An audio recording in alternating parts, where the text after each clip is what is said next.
Good morning. My sister sent me a video the other day of her daughter competing in a track meet. And the video showed several girls running, and my sister was in the stands cheering for her daughter and the other girls too. Along with the video, she sent this caption: "Being up above the runners and cheering them on reminds me of heaven. Keep running on." And that video and caption brought this verse to mind, Hebrews 12, verses 1 through 3. "Wherefore, seeing we also are compassed about with so great a cloud of witness, let us lay aside every weight and the sin which doth so easily beset us, and let us run with patience the race that is set before us, looking unto Jesus, the author and finisher of our faith, who for the joy that was set before him endured the cross, despising the shame, and is set down at the right hand of the throne of God. For consider him that endured such contradiction of sinners against himself, lest ye be wearied and faint in your minds." We have a great number of people who have gone on to heaven before us, and the Bible calls them a great cloud of witnesses. These loved ones who have gone on before us are in the grandstands of heaven, cheering us on. I have some family in those grandstands in heaven. My grandpas, Harold and James, are there. My grandmas, Ethel and Evelyn, are there. I have a Grandma Jan cheering me on. I have my Aunt Cheryl and my Uncle Bill and many others who are there cheering me on. I also have church family and friends there. I'm thinking of Brother Robertson, Miss Emmy, Brother Veray, Mr. and Mrs. Rodman, Brother Grumley, Lindsay, and many others who have gone on before me.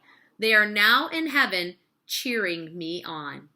The Bible compares our life to a race that we are running. This race is not a sprint, it's a marathon. A sprint is done quickly and is over quickly. You run as fast as you can for the finish line. A marathon is different. You must pace yourself or you will not have the strength to finish. When comparing our life to a race, the Bible also speaks of rewards we will receive for finishing our race.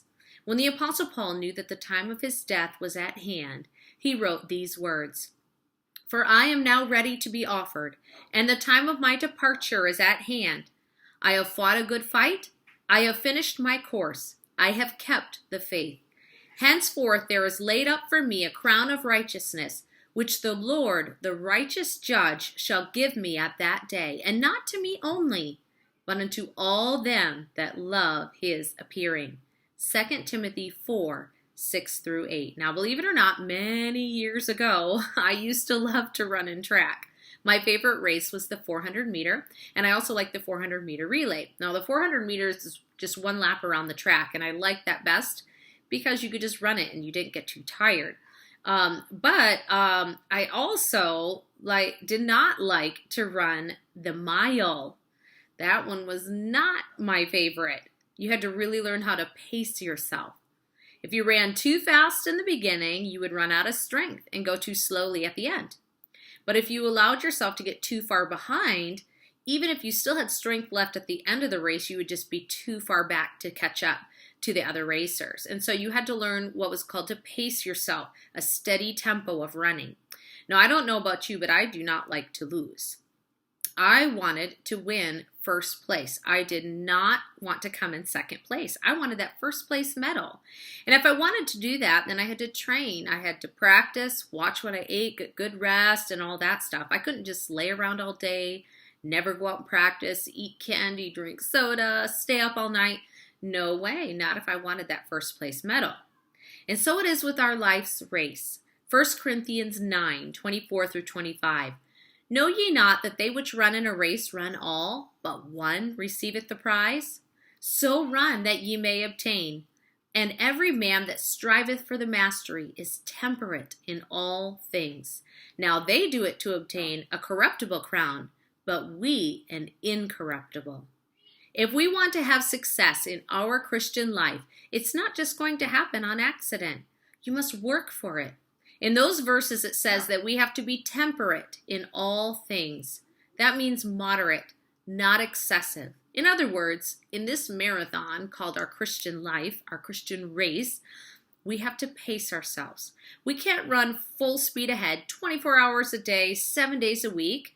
If we do, we will run out of strength for the race. However, we can't just sit on the sidelines and expect to win a medal either. We need to be in the race and pacing ourselves if we want to finish. Also, when you run in track, you receive a medal. That medal will last for a while. I still have a few of mine, but it is temporal. It has no value in heaven. However, the race we are running for the Lord is of eternal value. Those rewards will not pass away. Matthew chapter 6, verses 19 through 20. Lay not up for yourselves treasures upon earth where moth and rust doth corrupt, and where thieves break through and steal. But lay up for yourselves treasures in heaven, where neither moth nor rust doth corrupt, and where thieves do not break through nor steal. In closing, let me remind you of that verse from Hebrews 12. Remember that part about looking unto Jesus? That's the finish line. When you feel discouraged and you want to quit, keep your eyes on the finish line. Keep your eyes on Jesus. When you don't think you can take another step in this life's race, think about all those people who have gone on before you and are cheering you on from heaven's grandstands.